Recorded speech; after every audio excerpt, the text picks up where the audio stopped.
article I was pointing to is I visited a church that wants to conquer death. So we'll read a little bit of this article and then take a look at what these people are saying about their own church.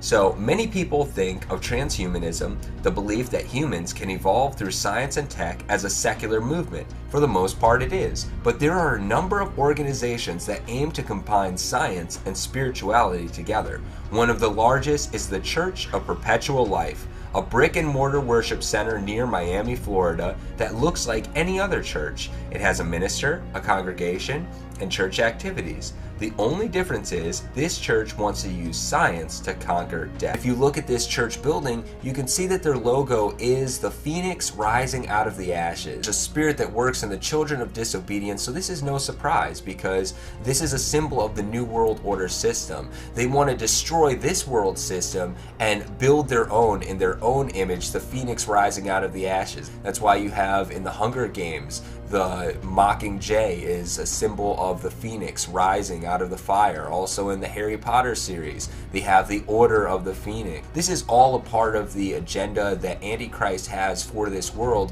so he's going to use the Hollywood media to promote this same thing, and then we see the same thing promoted at this church, the phoenix rising out of the ashes. A little bit more and then take a look at some of what this church is saying. The church itself welcomes people of all religions. So once again, you see the one world religion, that they want to unify all religions into one worship of Antichrist, and sometimes explores concepts of a benign creator in a very non-specific terms, but mostly the church services are dedicated to hosting invited speakers who make presentations on the current status of the anti-aging field.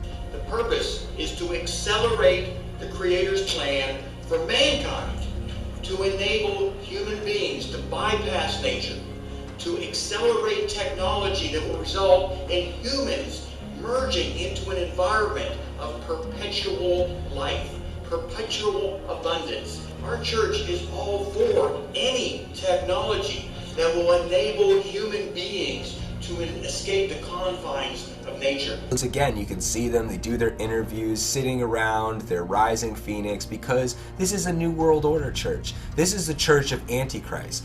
And I'll show you one last scene that just shows the true spirit of this. And this is one of the women speakers who came in being asked if she wants to live forever. Would you be interested in living forever if that's a possibility? Would you want to? Yeah, definitely. Cool. Why? What are your motivations for wanting to live forever?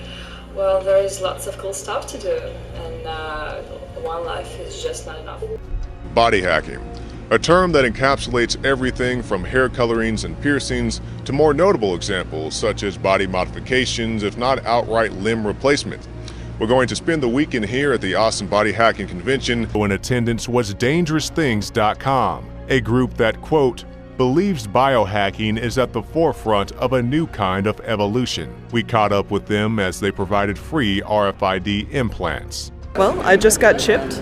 It was definitely not as painful as I was anticipating. It's actually a 800 megabyte chip, and it's got its own serial code, and so it's like my own personal encryption key that we'll see. There's a lot of software and hardware that's compatible with this, and I can basically pick and choose what I want it to do. Is there any cost to getting the procedure done? Not today. It's free. How can your organization afford to give it out for free?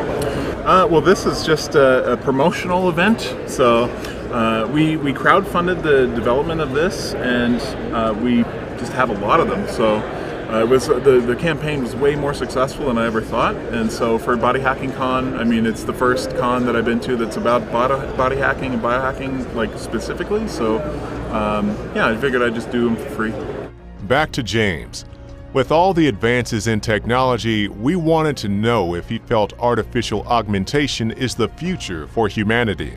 I think it's basically so endemic in current culture in video games and films that it's literally, we're becoming more open to it, and it's going to happen.